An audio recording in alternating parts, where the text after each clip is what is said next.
রাজবাড়ীতে প্রায় ৩০ বছর আগে ১৯৯৪ সালে ১,৭৪,০০,০০০ টাকা ব্যয়ে নির্মিত রাজবাড়ী কেন্দ্রীয় বাস টার্মিনাল আজও পূর্ণাঙ্গভাবে চালু হয়নি। এ বিষয়ে বাস টার্মিনাল এলাকা থেকে যুক্ত হয়েছেন প্রতিনিধি মাসুদ রেজা শিশির। শিশির, এত বছরেও কেন বাস স্ট্যান্ড চালু হয়নি সে বিষয়ে জানতে চাই আপনার কাছে। সুজনা, আপনি যেমনটি বলছিলেন, রাজবাড়ীর কেন্দ্রীয় যে বাস টার্মিনাল এটি আসলে প্রায় ৩ দশক আগে এটি নির্মিত হয়েছে, কিন্তু আজ পর্যন্ত আসলে পূর্ণাঙ্গভাবে আসলে এই টার্মিনালটি চালু হয়নি। আমি যদি বলি, আমরা কর্তৃপক্ষের সাথে কথা বলেছিলাম, তারা আসলে দায়সারা কথাবার্তা বলেছে। আমি যদি আপনাকে বলি, এই বাস টার্মিনালটি ১৯৯৪ সালে আসলে নির্মিত হয়।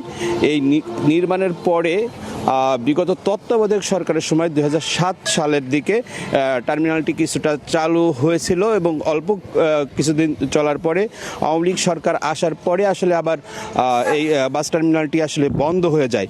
এরপর থেকে কিন্তু অদ্যাবধি এই বাস টার্মিনাল বন্ধ রয়েছে।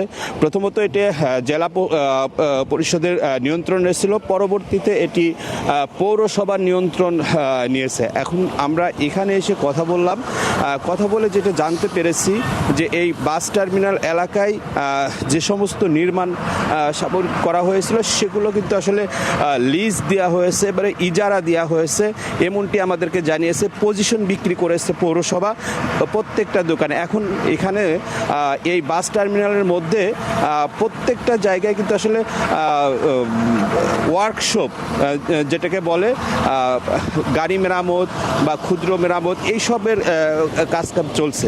আমরা পৌরসভার সাথে কথা বলেছিলাম, তারা আমাদেরকে যেটি জানিয়েছে যে তারা উদ্যোগ নিচ্ছে খুব তাড়াতাড়ি এই বাস টার্মিনালটি পুনরায় চালু করার ব্যাপারে তারা কিন্তু আসলে পদক্ষেপ নিচ্ছে এমনটি জানিয়েছে। তবে স্থানীয়দের বক্তব্য যে এই বাস টার্মিনালটিকে ঘিরে এখানে আসলে যেহেতু সরকারের প্রায় ২ কোটি টাকা ব্যয় প্রায় ৩০ বছর আগে এই টার্মিনালটি করা হয়েছিল, জনসাধারণদের উপকৃত হবে এই নিমিত্তে, কিন্তু যে উদ্দেশ্যে করা হয়েছিল সেই উদ্দেশ্য কিন্তু আসলে লক্ষ্যবস্তু হয়েছে বলে জানা গেছে।